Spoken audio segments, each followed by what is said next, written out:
Olá, meus caros alunos, continuando a nossa segunda parte da aula sobre Thomas Hobbes e a questão do contrato social, do Leviatã, do Estado. Vamos dar continuidade agora, a partir daquelas duas perguntas da última aula, que foi por que os indivíduos isolados formam a sociedade e por que os indivíduos aceitam submeter ao poder político e às leis. Lembrando que essas duas respostas vai dar necessariamente a construção do Estado de natureza e o Estado civil.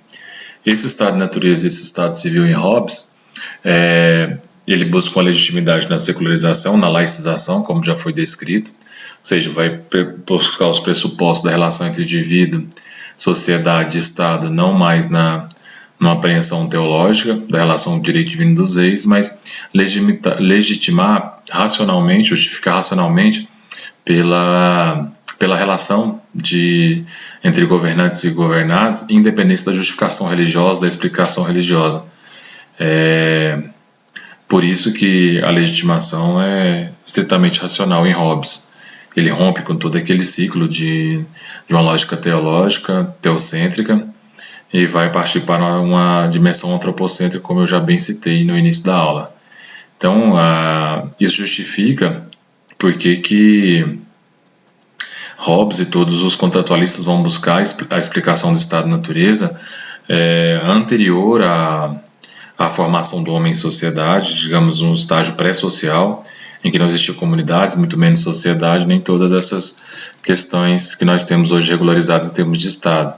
Lembrando que Estado não é uma palavra de Hobbes, ela vai ser cunhada por Hegel no século XIX, então nós temos basicamente a noção, mas a palavra mesmo só Hegel que vai cunhar.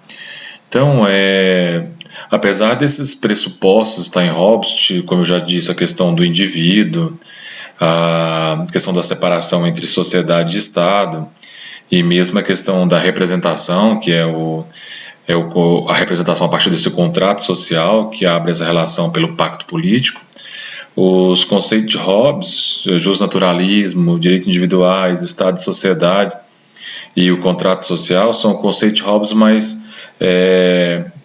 mas apesar dele ter digamos, os pressupostos da finalidade dele ser outros, a afirmação do poder do Estado, do absolutismo,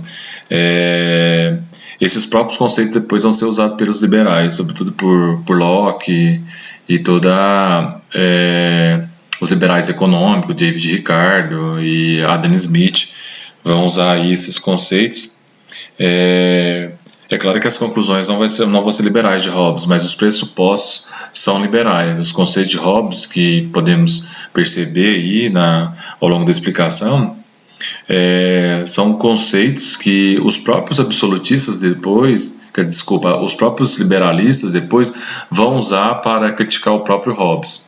Então, esse estágio pré-social da sociedade,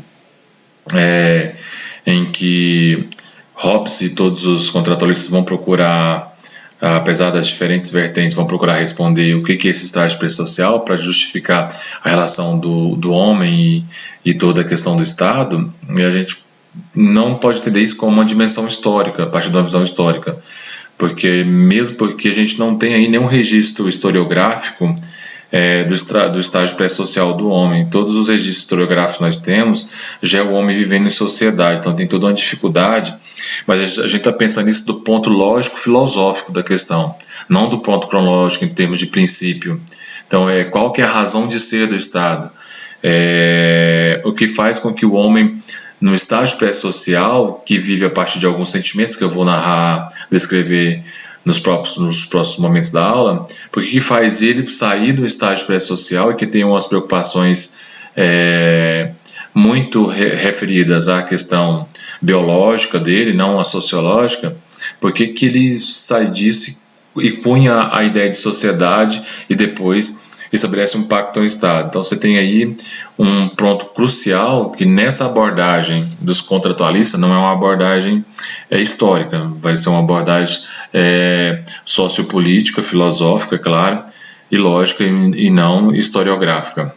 Mesmo porque, como eu disse para vocês, tem toda essa dificuldade de descrever essa relação do homem anterior à sociedade. Não tem nenhum registro mesmo. Então, você tem uma hipótese imaginativa de todos os contratualistas nesse sentido.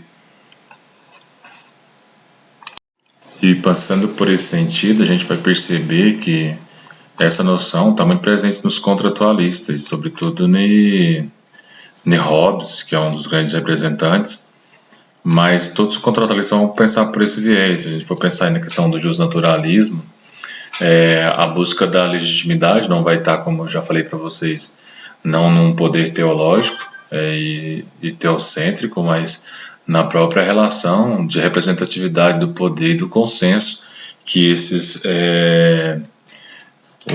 seres, digamos, vão conseguir chegar. Então não há justificação em Deus, é impossível, como defendiam alguns absolutistas do direito divino dos reis, que se poderia fundamentar o poder nessa relação, nessa ponte estabelecida entre Deus e os homens. Então, Hobbes está dizendo que o poder dos reis provém de todo um controle, provém, digamos, do povo. E isso foi visto como uma grande heresia por muita gente, sobretudo na filosofia política. Você tem aí implícito na questão de Hobbes essa questão da representação, porque apesar do poder ser absoluto, a função do Estado, na verdade, é garantir sobre toda a instância a questão da segurança do indivíduo. O Estado, a função do Estado seria defender essa segurança do povo.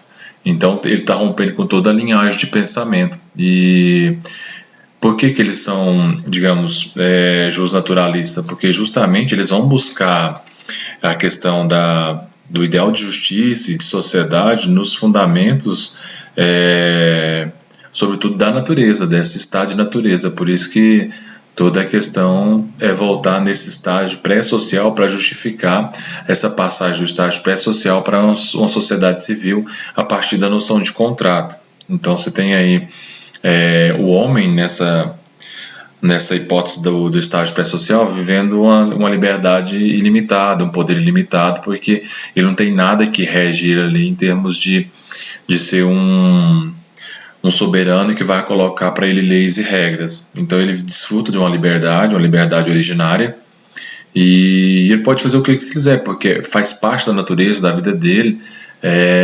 Nesse estágio pré-social não tem nenhuma regra que norteie os seus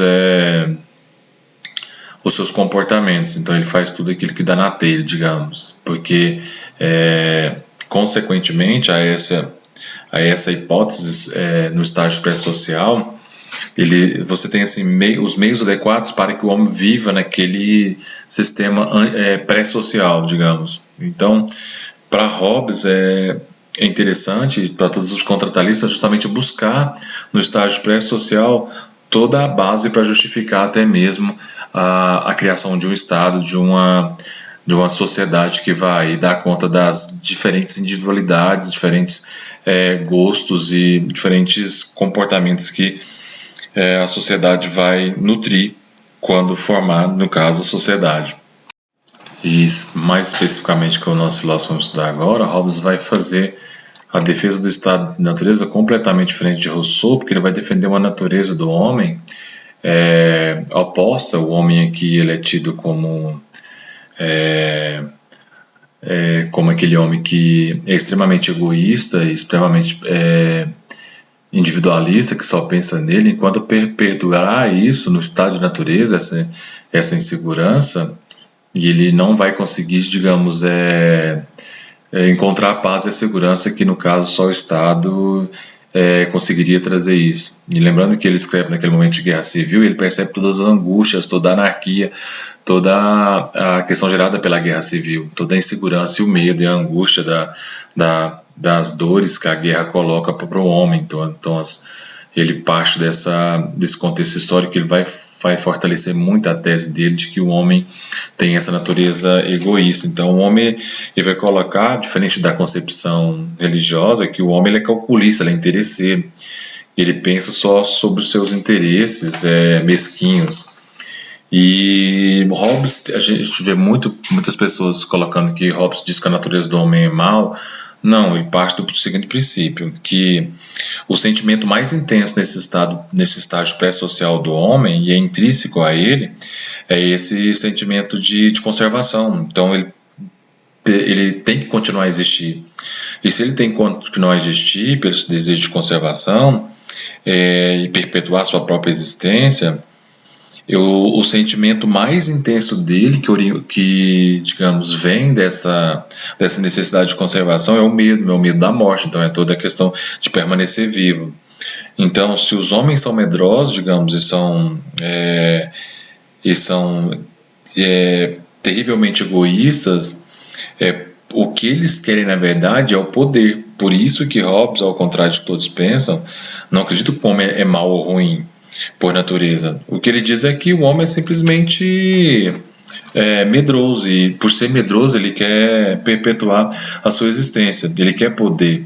E ele pode, a partir desse poder, digamos, resguardar, acumular a sua existência e não deixar que ela se desfaleça. Então ele tem que se preservar agora, no instante, e então essa ideia de acumulação de poder, para que no futuro ele não perca tudo isso que ele conquistou em termos de poder. Então você tem aí uma lógica de Hobbes que vai fazer ele perceber e cunhar esse adágio famoso que o homem é lobo do próprio homem. Então, nessa necessidade de conservar-se a si mesmo, de ser egoísta e pelo próprio medo da morte, desses sentimentos mais primitivos do homem, que é conservar a vida diante de todas as vicissitudes, de todas as interpelações que a facticidade pode colocar no homem, ele tenta a todo custo manter-se, digamos, com o poderio da sua vida nas suas mãos. Então ele recorre a todo tempo a esses expedientes, digamos, de egoísmo, de voltar-se só pensar no seu umbigo, justamente porque ele tem esse medo incrustado nas suas relações. E a guerra, na verdade, é basicamente quase que uma consequência natural disso. Se todos querem o poder, e justamente por esse egoísmo e o medo da morte, e para justamente justificar a sua conservação, a consequência natural é a guerra de todos contra todos, porque se a natureza humana vive diante desses conflitos, desses confrontos, todos buscando poder, a vida no seu estágio pré-social ela é solitária, bruta, é cruel, terrível, pobre, é medrosa. Então, o que os homens fazem? Eles, nessa costura social, se todos querem o poder, como o texto mesmo revela, diante desse tanto de conflito, de guerra entre si, para o homem não perder o seu bem maior, que é a sua vida e sua liberdade, e acabar com esse clima de guerra, é aí que entra, digamos, essa necessidade de cunhar um pacto social, do homem celebrar a sua relação com o Estado e com a sociedade através de um poder que lhe seja exterior e, ao mesmo tempo, esse poder que vai reger toda a sociedade. Lembrando que o pacto não é entre a sociedade e o Estado, é entre a sociedade civil, entre esses que vivem em confronto. E os indivíduos têm o poder de decisão, que têm a liberdade, que ele vai abdicar da sua liberdade, e ao abdicar dessa liberdade, de parte dessa liberdade, ele vai preservar-se enquanto indivíduo, preservar a sua vida, preservar a sua segurança em nome de uma paz, e vai abdicar de parte da sua liberdade. Então essa tese hobbesiana é muito forte, porque apesar de Rousseau criticá-lo e colocá-lo que o seu estado de natureza é muito mais para justificar o poderio do soberano do que propriamente descrever a natureza humana, mas a relação entre o estado de natureza pré-social e a própria criação do soberano, o pacto com o soberano, tem muito a ver com esse justnaturalismo hobbesiano, que parte dessa dimensão de conflito que é próprio das relações humanas, no caso da descrição de Hobbes. E assim, na construção desse raciocínio, que podemos perceber é que interessante que Hobbes parte de uma dimensão fisiológica do homem, dos sentimentos, desse sentimento de conservação, os sentimentos primitivos, dessa dimensão do egoísmo, do medo e de toda essa dimensão da guerra de todos contra todos, para justamente pensar do fisiológico ao social, ou seja, ele parte do indivíduo para entender a sociedade. E é interessante esse liame que separa o indivíduo da sociedade, pensado a partir do seu estado de natureza. Então, diante dessa guerra de todos contra todos, só para fortalecer, o que o homem deve fazer? É essa a pergunta que Hobbes está tentando responder. Então, é daí que surge o contrato social. Desculpa que tem um cachorro aqui em casa.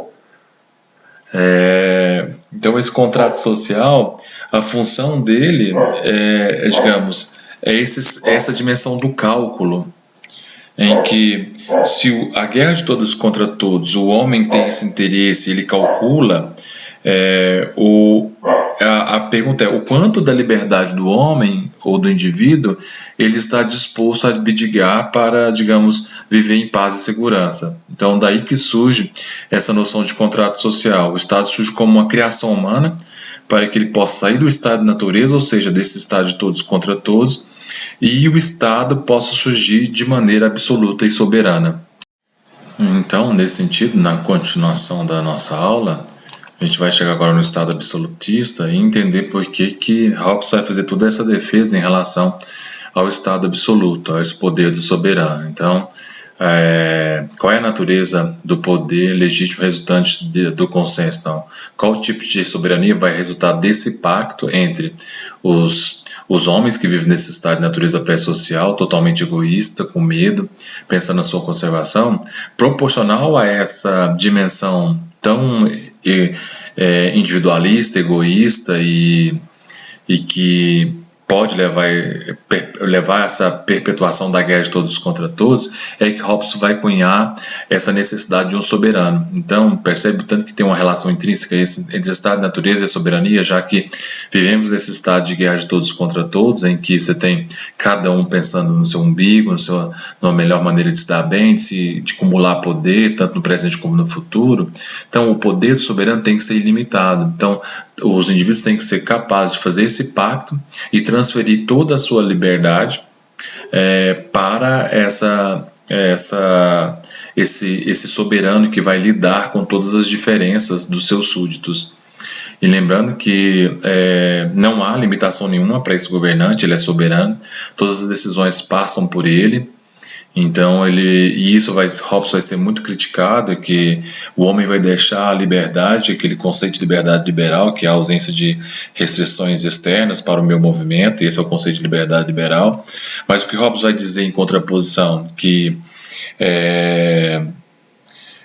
muito, apesar de eu não poder participar, não poder, digamos, votar, nem candidatar, eu tenho ali, anterior a isso, a própria questão da segurança, né? A segurança é a minha paz, a segurança da minha família, dos meus filhos, da minha propriedade, do meu emprego.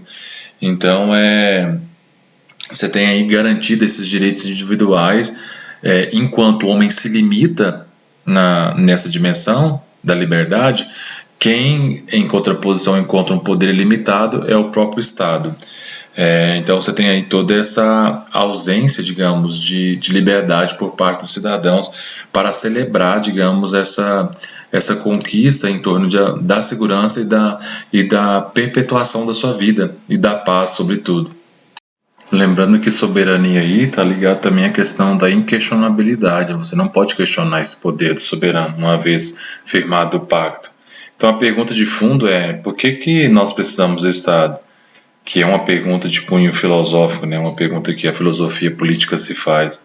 Então, no caso do Hobbes, partindo do pressuposto aí do próprio justnaturalismo que ele defende, é que nós não somos capazes de nos autorregularmos, nós somos capazes de seguir uma regra posta por nós mesmos. Então é nesse sentido que nós precisamos, para prosseguir, no caso, a nossa vida e dar cabo ao nosso plano de vida e exercer a nossa vida com plenitude, nós precisamos, digamos, desses direitos individuais ser resguardados, mas para isso nós precisamos do Estado, que vai fazer basicamente duas coisas, como eu venho ressaltando para vocês: colocar regras e punir aqueles que as desrespeitam. Então, a função primordial do Estado basicamente é essa segurança. Então nós temos que abdicar da nossa liberdade individual em prol dessa segurança. E por que nós abdicamos voluntariamente, de nós mesmos, dessa autorregulação? Porque as leis não são outra coisa senão aquilo que nós voluntariamente aceitamos acatar, porque consideramos que a imposição dos limites através das regras e leis é a condição necessária para a realização da nossa própria liberdade. Então não é que a liberdade está, digamos, em confronto com a própria segurança, ou seja, eu preciso de segurança dentro de uma circunscrição governamental para eu ter a plenitude da minha liberdade. Ou seja, um indivíduo entende que ele, sendo incapaz de colocar freios sobre ele precisa de um controle externo, no caso, o controle restrito do Estado. Então, basicamente, é essa lógica que Hobbes está seguindo na relação entre estágio pré-social, pacto e a criação do Estado absoluto. Antes de prosseguirmos, temos só que desfazer um pequeno preconceito com relação ao pensamento hobbesiano, que com relação ao Estado absolutista, ao Estado absoluto, na sua soberania, não quer dizer que o Estado tem que ser necessariamente um poder de um só, um poder monárquico. Você pode ter o Estado sendo formado por muitos, no caso de uma assembleia ou de um parlamento. O que não pode ser colocado em xeque, no caso, é o poder do soberano, digamos, e o seu poder de mando. Então ele não pode ser questionado diante do pacto que foi firmado. Ele pode ser uma assembleia, um parlamento, ou pode ser um monarca. Só para desfazer esse pequeno mal entendido com relação ao pensamento de Hobbes. E para descrever essa relação entre a sociedade civil e o Estado, Hobbes vai usar de uma figura emblemática que todos já conhecem, que dá nome ao próprio livro dele, que é o Leviatã, que é essa figura bíblica em que ele é composto pelos próprios peixinhos do mar, e esses peixinhos da própria carne que ele é formado justamente para dar conta dessa ideia da delegação de poder que o indivíduo fez ao abdicar da sua liberdade em prol da segurança. Lembrando que, só para satisfazer um pouco a curiosidade da palavra Leviatã, ele é um peixe feroz, digamos, citado no Antigo Testamento. Ele é uma criatura em que, em alguns casos, das várias descrições que ele aparece, ele tem uma interpretação muito mitológica, simbólica, e a depender do contexto de que a palavra, digamos, é usada. Ele geralmente ele é descrito em grandes proporções, como a própria imagem revela, e era assim, pela questão historiográfica, era bastante povoada na imaginação dos navegantes, sobretudo os europeus da Idade Média, essa visão do Leviatã. No Antigo Testamento, a primeira descrição que temos é no livro de Jó, no capítulo 41, em que é uma descrição breve em que vai falar um pouco de como ele era. Mas na Idade Média, sobretudo na dimensão do catolicismo, ele é tido como um demônio que representa o quinto pecado e que é uma figura infernal, digamos, nesse sentido. Mas é justamente para dar conta, a descrição que Hobbes usa do Leviatã, justamente para dar conta desse poderio todo, que a relação instrumental, que, digamos, vai dar benefício ao indivíduo na dimensão do pacto social. Então essa figura tem essa forte conotação, digamos, de mostrar essa instrumentalidade em que a ideia da cooperatividade, a ideia de bem comum, com a ideia de uma finalidade, de um bem individual, vai desaparecer e você ganha essa conotação fortemente instrumental entre o Estado e o indivíduo. A própria dimensão da figura do Leviatã, se fôssemos analisar, você tem aqui um Leviatã que tem uma coroa, que essa coroa, no caso, representa o poder geral do Leviatã. Ele está no mundo aqui, a gente pode perceber, apesar da figura ser pequena, mas dá para perceber, ele está no mundo, ele sai do mundo para mostrar essa relação do soberano com a sociedade. E na sua mão direita nós temos a espada, que representa, digamos, o poder militar, a força. E, e essa espada vai dar até aquela frase famosa que eu disse no início da aula, que os pactos sem espada não são mais do que palavras, para mais essa necessidade do contrato, do contrato social e do poder regido através dessa espada para lidar com essa guerra de todos contra todos e acabar com esses estágios, esse estágio pré-social, esse estágio de natureza em como é extremamente egoísta. E você tem do outro lado o cetro da mão esquerda, e esse cetro ele tem aquela noção de, digamos, de um poder religioso. O corpo dele, a imagem, depois que na próxima slide dá para ampliar um pouco, mas o corpo dele a gente pode perceber que ele é formado pelas próprias pessoas. O corpo dele é cheio de pessoas, em que é para dar essa ideia de que as pessoas delegaram esse poder a ele, e o Estado, a sociedade civil, é como se fosse essa relação intrínseca entre o soberano e o seu povo. Então, a vontade soberana é a vontade da maioria, digamos, pois foi dada essa decisão pelo contrato social de que, em nome da paz, os súditos esses súditos que compõem esse corpo dele, fizeram esse pacto social como forma de proteção para aqueles súditos não se sentirem ameaçados e, digamos, se livrarem daquele estado de natureza em que todos são egoístas e cada um está pensando, digamos, no seu interesse próprio. E claramente esse poder do soberano, do Leviatã, é um poder indivisível, inquestionável, como já disse, e ele é regido por um aparato, digamos, um enorme aparato repressor. Não, é claro que não é só no poder da polícia que esse aparato repressor se faz, do encarceramento, mas também, anterior a isso, você tem uma forte tensão, uma forte pressão ideológica em torno da sociedade civil.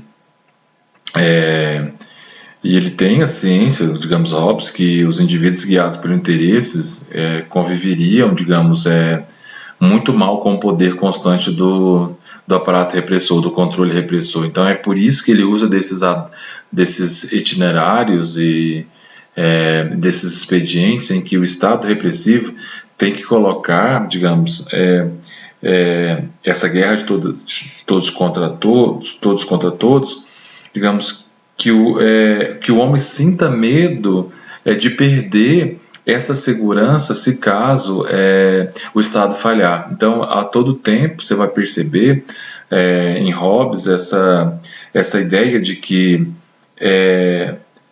o indivíduo não pode perder essa capacidade de relacionar, de fazer essa relação latente entre que o aparato repressor está justamente sendo criado para evitar a guerra de todos contra todos. Por isso que o poder ideológico tem não só essa dimensão física, esse aparato repressor não tem só essa dimensão física, e só ela não basta, mas ela tem um enorme aparato ideológico em que o Estado vai reprimir, evitar e até dissuadir qualquer desobediência, porque seria muito pior a desobediência e criar toda uma guerra do que a própria mão pesada do Estado.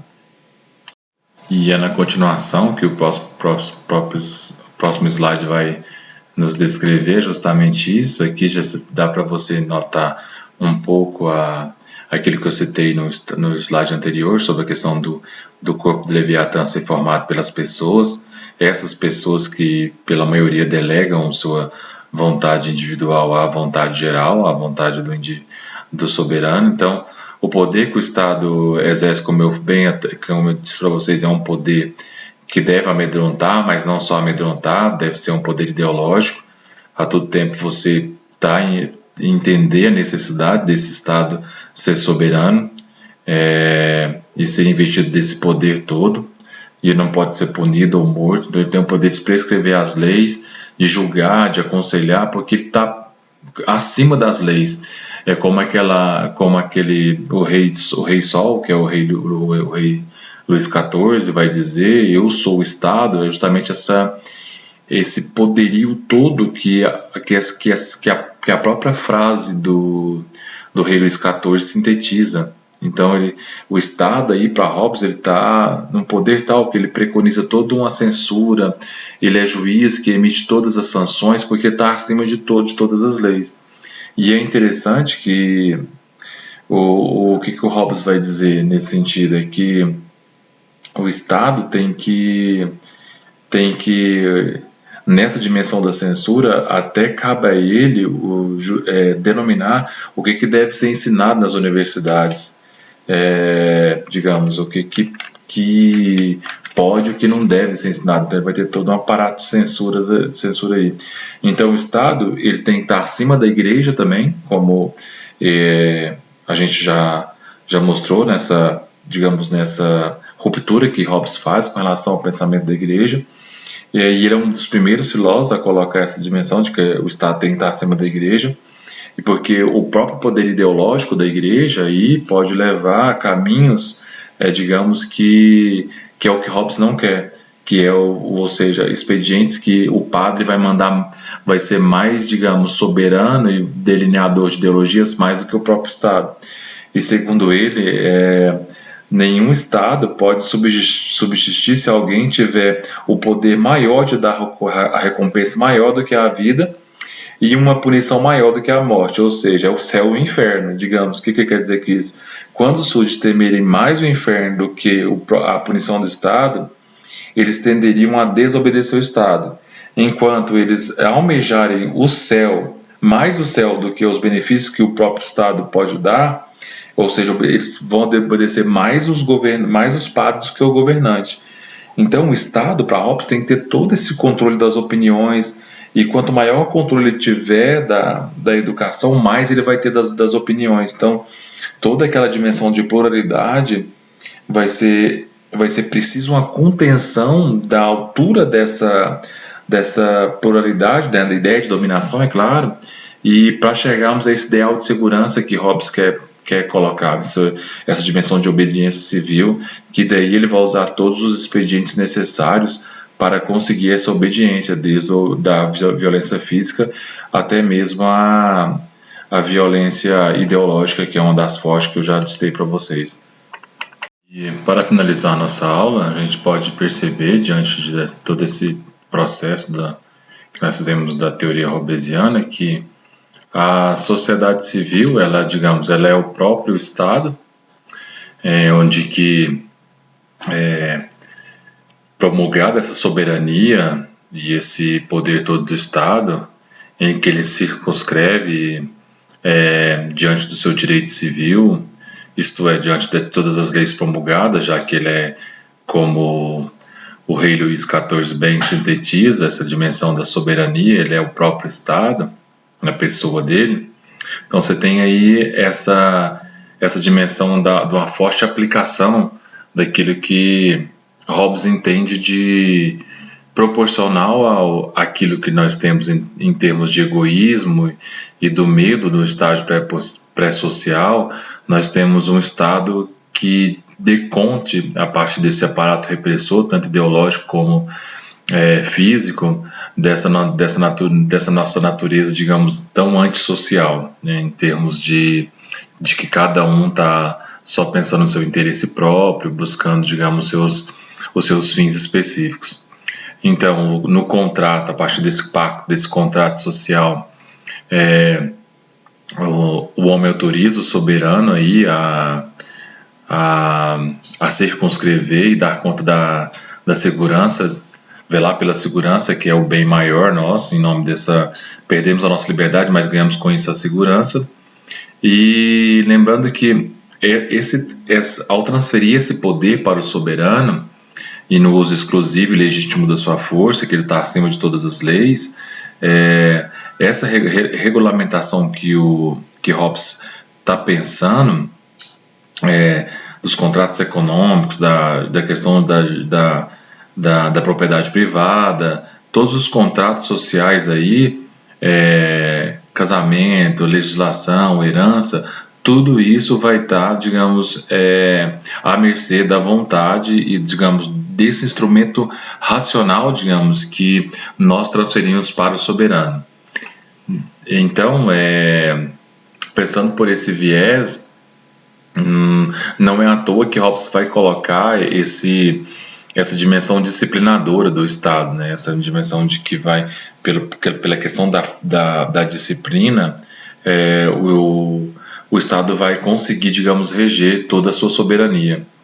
E assim, o que fica patente mesmo no final de tudo dessa tese do Leviatã é que, para dar conta dessa natureza individualista, egoísta, humana, e eu já venho citando isso várias vezes durante a aula, é necessário que o Leviatã tenha, digamos, que o Leviatã tenha essa ideia compatível desse indivíduo no seu sentido individualista, egoísta. Então, o soberano tem que ser soberano na medida em que há essa necessidade mesmo de colocar freios no nosso egoísmo e naquela ideia de que cada um só pensa em você e no seu próprio bem-estar. Então, para fugir à expectativa de uma guerra geral, é por isso que o soberano tem que ter toda essa soberania, ou seja, colocar freios e colocar todas as medidas e estar acima de todas as leis para, digamos, no sentido de uma emancipação